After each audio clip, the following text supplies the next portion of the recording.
Okay, I'm going to, well, it looks like we sparked a lot of interest, so that's always good. If we could have, I'll start from the back there. That gentleman seems particularly eager.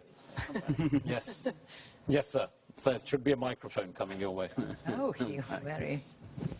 Thank you, Mr. Chairman. I'm Surya Prakash. I'm chairman of Prasar Bharati, which is the Broadcasting Corporation of India.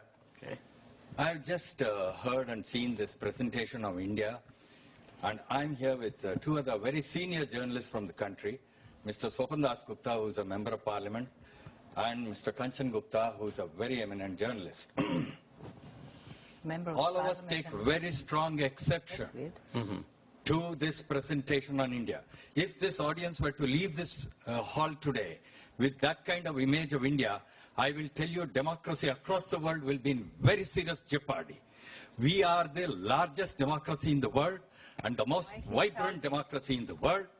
600 million, we have 900 million electors, 600 million of whom have just voted in the parliamentary elections 2 months ago.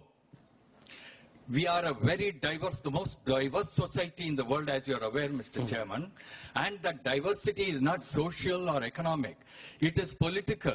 There are over 20 political parties which govern our nation in the states and at the federal level.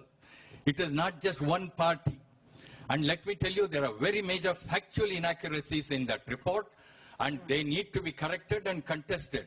The 1984 riots, as a journalist in the Indian Express, I have covered those riots.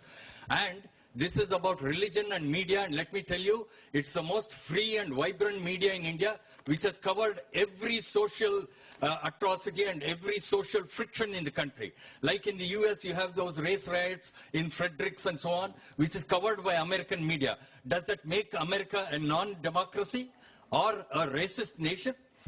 This has to be understood, this kind of branding of India in a forum like this. There are a few people in this world who are uncomfortable with the electoral decisions taken by the 600 million voters of India and are using forums like this to pander and push their own political agendas. I seriously protest. There are very major inaccuracies there, and all that was shown on the screen was the work of the Indian media.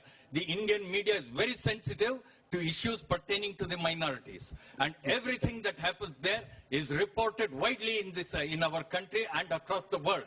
And therefore to say that the media is one-sided or this, that, and is absolutely false. This is religion and the media. The Indian media is very sensitive to minorities, whether linguistic or religious. I want all these points to be please noted. No, first of all, sir, thank you. And I think, you know, I said in my own comments as well that India is the largest democracy, as you rightly articulated, and equally that those who have committed such acts because of the strength of the justice system should be held accountable. I know India well. My heritage is Indian. And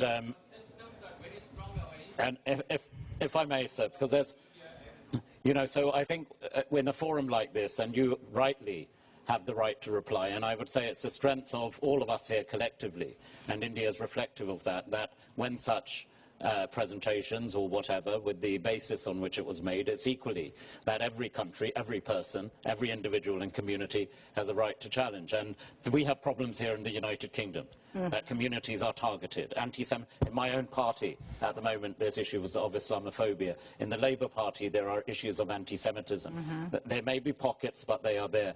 The right to challenge exists, and we, of course, respect and regard the strength of Indian democracy and the fundamentals on which Indian democracy is based. And I don't think that, if it did come across in that way, certainly I don't think that was in essence, but the point of religious persecution, I know, is well understood, sir. So thank you for the point, but also thank you for the point that you've illustrated that the systems of governance are robust and the media is part and parcel of a democratic fundamentals. Thank you.